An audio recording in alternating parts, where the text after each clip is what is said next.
Wait, what's going on? I was shocked by the sight that greeted me as I entered my room. My cherished accessories and favorite clothes had vanished. Could it be a burglary? Panicking, I reached for my cell phone to call the police. Just as I expected, you're panicking. Jess? Just as you expected, you don't mean. Exactly that. I threw away your belongings, treating them like trash. What? Seeing me in a state of panic, my mother-in-law laughed heartily and uttered the unbelievable. She had thrown away my belongings as trash? Why would she do such a thing? I was about to ask her, but she started explaining the truth before I could. How long do you plan to leech off this house? Hurry up and leave. I've thrown away various things to make it easier for you to move out. You should be thankful. I see. So the harassment she's been giving me was to drive me out. As for me, I no longer had any intention of getting along with my mother-in-law. If that's how it's going to be. All right, I understand. I'll leave. Good, that makes things easier. Make it quick if you're going. Yes, but if I leave the house so suddenly, I won't have anywhere to stay. Could I have a week's grace? Fine, I can allow that much. Just make sure you leave after a week. My mother-in-law gave me a week's grace. With that much time, I can find a new place. Just you watch. I'll show you, the one who drove me out. My name is May. I switched to being a freelance illustrator 3 years ago. Having worked at an animation production company after graduating from vocational school, I had a decent amount of savings. I'm thinking of going independent. Is that so? I won't object if that's what you want, May. Give it your best shot. I'll support you.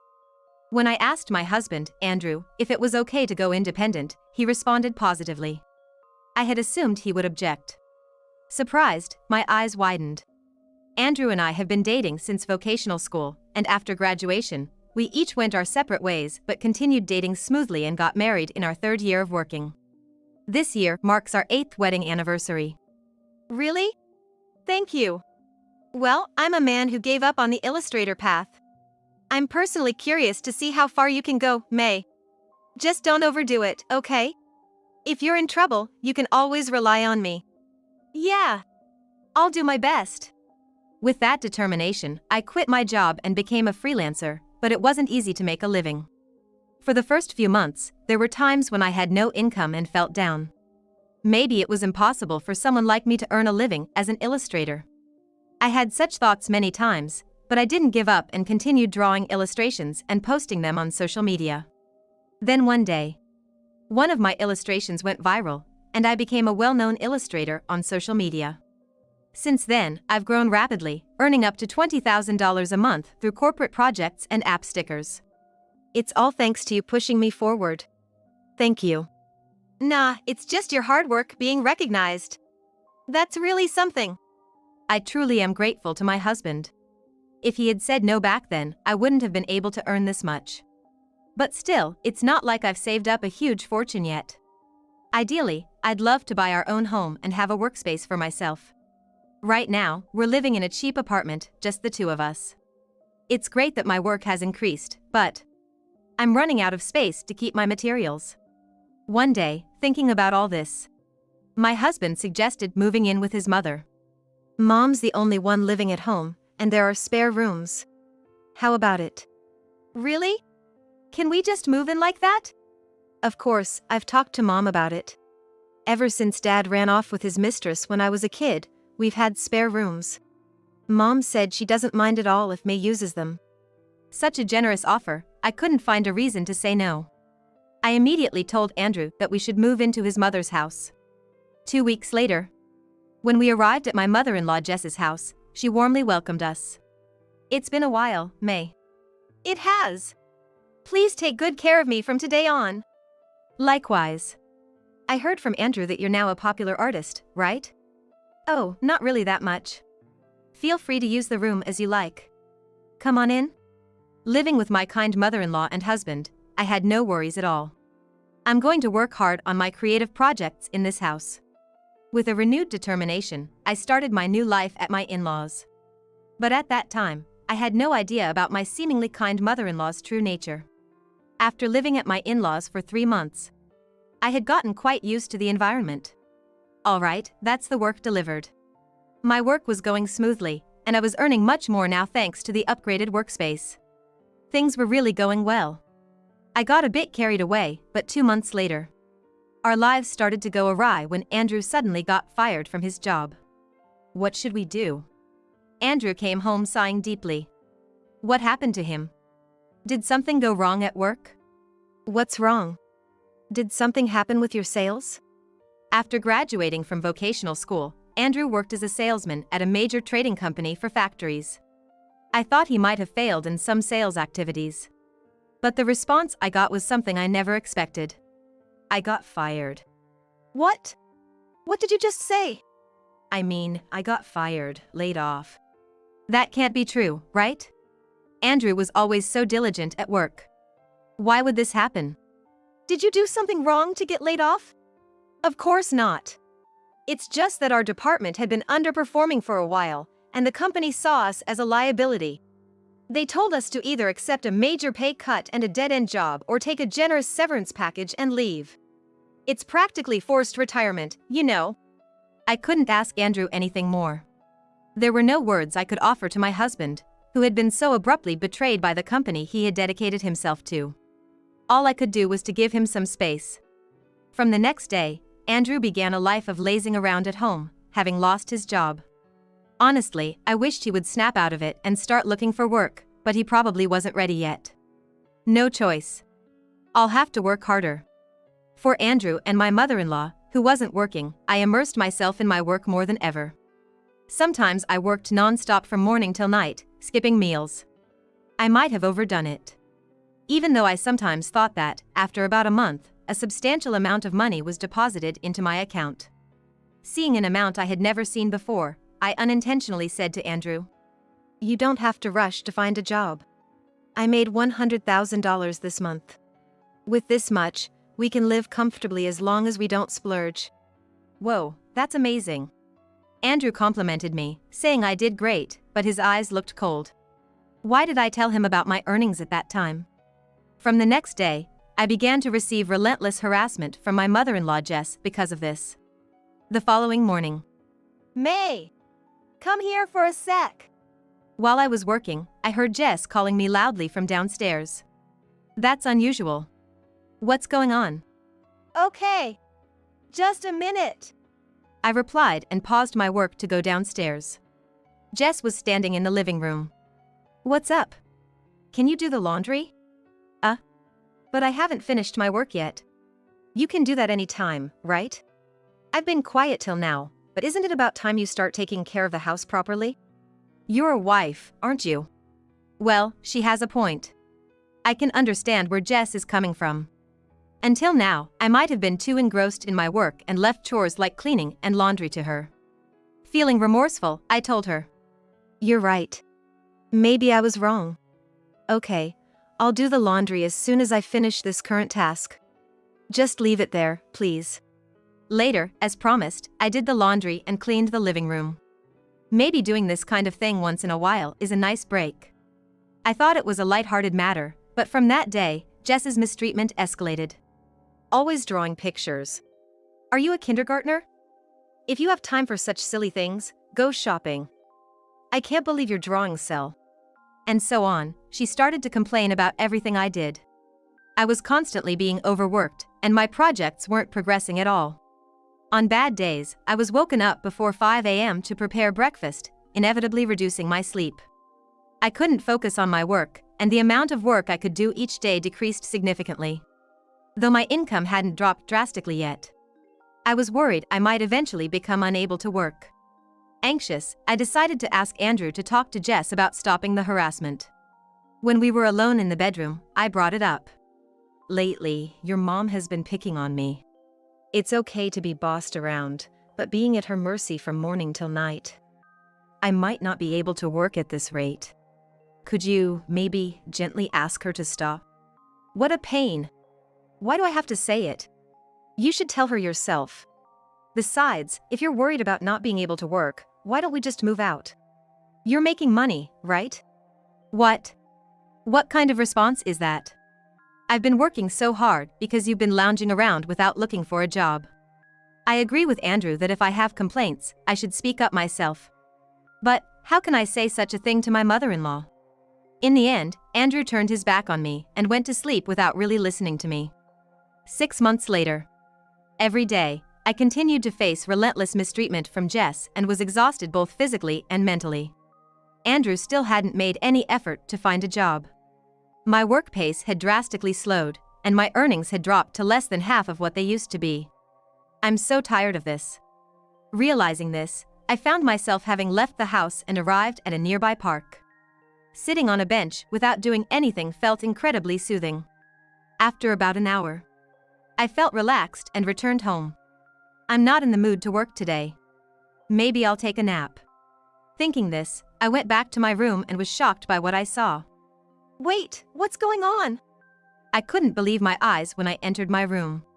All my cherished accessories and favorite clothes were gone. Could it be a burglary? Panicking, I reached for my cell phone to call the police. Then, suddenly, Jess spoke to me from behind. You're panicking just as I expected. Jess? Just as you expected, you don't mean? That's right. I threw out your personal belongings as trash. What? Seeing me in a panic, Jess laughed out loud and said something unbelievable. She threw away my belongings as trash? Why would she do that? I was about to ask her, but Jess started explaining before I could. How long do you plan to parasitize this house? Get out already. I threw away various things to make it easier for you to leave. You should be thankful. I see. So the harassment I received was to drive me out. Well, I have no intention of getting along with Jess anymore if that's how it is. Understood. I'll leave. Good, that makes things easier. Make it quick. Yes, but if I leave the house so suddenly, I won't have anywhere to stay. Can I have a week's grace? Fine, that should be okay. But make sure you leave after a week. Jess gave me a week's grace. With that much time, I can find a new place. Just you watch. I'll show you, the one who drove me out. The next day, I started looking for a new place. I considered a single-family home, but despite Jess, I decided to move into a luxury high-rise condo. Of course, I won't be taking Andrew and Jess with me. I have no intention of living with a man who just lazes around without looking for work, relying on my earnings. Besides, I have saved up a good amount of money from my past earnings. Using that money, I went to a real estate agent and signed a contract to buy an apartment in the high-rise. Now, I'm ready to leave that house at any time. And a week later, the day I finally left my in-laws' house, I brought up divorce to Andrew. Can you sign this? What is this? Can't you see? It's a divorce paper. No. I get that, but why all of a sudden? Andrew seemed confused being handed the divorce paper. At first, I felt sorry for you being laid off and pampered you, but you never seemed to try to find a job, and you just ignored the way your mom was treating me. If that's the case, there's no need for us to stay married. So, does divorcing mean you're leaving this house? Yes, I am. I haven't told you, but I'm leaving this house today. Leaving? What about a place to live? You don't have one, right? Don't worry about that. I already have my next place sorted out. After all, you were the one who said if I didn't like the harassment from Jess, I should move out. Are you really sure you won't regret divorcing? Regret? Don't make me laugh. There's no way I would. Rather, I would definitely regret it if I continued living with you. I couldn't help but laugh at Andrew's question. All right. I understand. Reluctantly, Andrew signed the divorce papers. Now, I no longer need to support this man. The last thing to do was confront Jess. Just before leaving the house, I asked Jess why she had been so cruel to me. After all, the mistreatment started when I told Andrew about my earnings. Surely, something about that must have upset her. Jess, thank you for everything up to now. Yeah. The thought of not having to see your face anymore is refreshing. By the way, why did you treat me so harshly? Oh, there's no deep reason. I was just irritated that you earned more than Andrew. He told me, you know? At one point, you were earning $100,000. Earning more than your husband, what were you thinking? Normally, you should earn less to save face for your husband. Plus, Andrew was paying for the utilities and everything for this house, right? He must have been using his savings to pay for it since he lost his job. Unlike you, he's really a good kid. What is she talking about? Is she that foolish? To think I was harassed for such a petty reason. And she's mistaken about Andrew paying for everything. I'm looking forward to seeing what happens after I leave. A husband and mother-in-law with no income. They will probably become unable to live their current lifestyle very soon. But I didn't say that and just left it unsaid. So that's the reason. Understood. A wife who can't respect her husband should leave, right? Well, then, I'll be on my way. With that, I left my in-laws' house. On my way to my new place in the luxury high-rise condo, I stopped by the office to submit the divorce papers.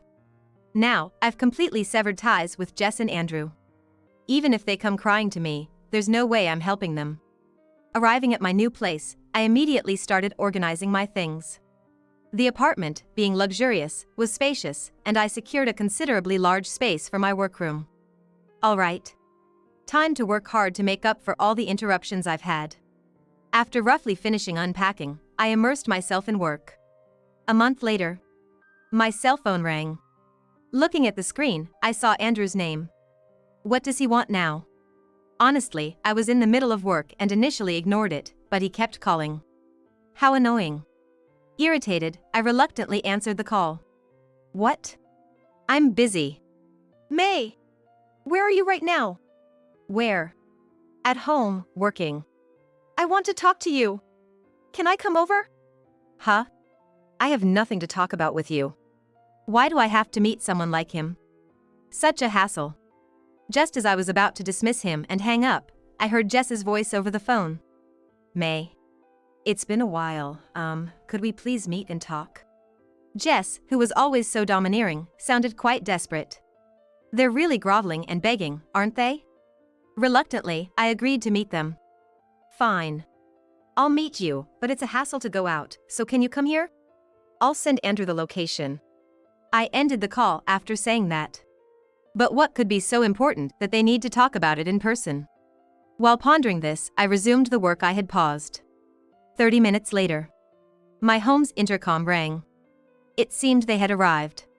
Yes? We're here, and this place, it's incredible. Did you come here to chit-chat? If so, leave. No, sorry. Please let us in. Through the monitor, I could see Andrew and Jess standing behind him. I unlocked the autolock and let them into my house. Shortly after, they rang my doorbell. Letting you in. I unlocked the door and let them inside, where they looked around in amazement. What is this place? A hotel? May you moved to such an incredible place. Why did they come here? To tour my house? They seemed too shocked by the luxury of the room to get to the point. So? Why did you come here? If you don't have a reason, leave quickly. You're interrupting my work. I sat on the sofa and spoke to them sternly. Then, Andrew and Jess, remembering their original purpose, hurriedly started begging in front of me. Please! We can't pay for living expenses. Electricity, gas, water, everything's been cut off. Could you help us out a little? Help you out? No way, that's not happening. Why should I, the one they kicked out, take care of them? Why should I pay for that? You live in such a nice house, you can spare a little, right? Well, yes. I know I did wrong to you, but we were family once. Can't you help us out? How can they say such things so shamelessly? I can hardly understand it. Listening to them is just a waste of time. Listen. I could buy this house because I worked myself to death, okay? I was the one paying for your living expenses while Andrew didn't bother to work. I was harassed by Jess, which reduced my work. Still, I had to cut back on sleep and worked while being physically and mentally drained. Do you think you can understand that? Of course, you can't. You just exploited me and relied on my earnings without any struggle. As I said this, they were silent, unable to argue. Is that all you wanted to say? Then leave now. And don't come back begging again. I won't help you, and I don't want to see your faces ever again. If you come again, I'll report you to the police as intruders. Wait, then how are we supposed to live? The audacity of them. Even now, they still have the nerve to come crying to me. That's not my problem. You could get a part-time job or something. And if Andrew works, you too can earn enough to live. Don't come crying to me. I won't help people who exploited and harassed me. Now get out. I had reached my breaking point. I yelled at Jess louder than I ever had in my life. Realizing there was no more negotiating, Jess and Andrew hurriedly left my house. Their expressions when they saw the inside of my house were priceless. They used to be so overbearing, and now they came begging. Like I'd ever help them. Let them struggle on their own. After watching them leave, I returned to my workroom and continued with my work. A month later, I had planned to take it easy from the afternoon after doing a fair amount of work. Oh no. I just remembered, I hadn't opened the living room curtains yet today. With that thought, I wrapped up my work and headed to the living room. As I opened the curtains and looked out the window, I saw Jess and Andrew wandering around the grounds of the high-rise condo. Isn't that Andrew and Jess? Have they come back again, not having learned their lesson? But they weren't ringing my doorbell, they were just wandering around. They must be wary of the threat I made. Well, can't be helped. Might as well throw them a lifeline. Thinking so, I called them while looking down at the two from the window.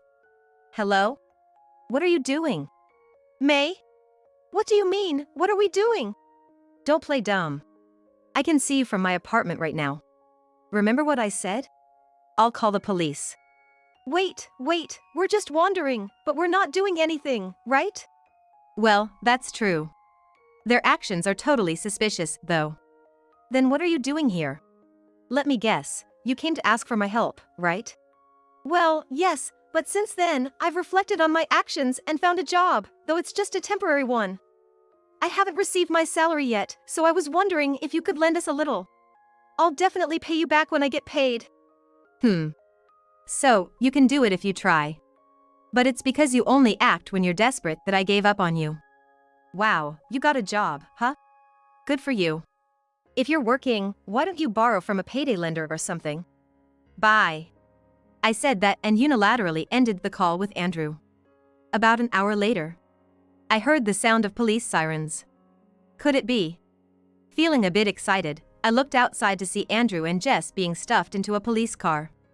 Ah, so it's come to this. I hadn't reported them.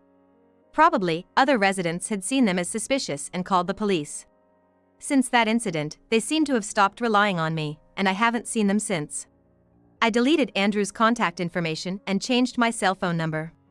From now on, I'll earn for myself, live without being disturbed by anyone, and never be bothered by them again.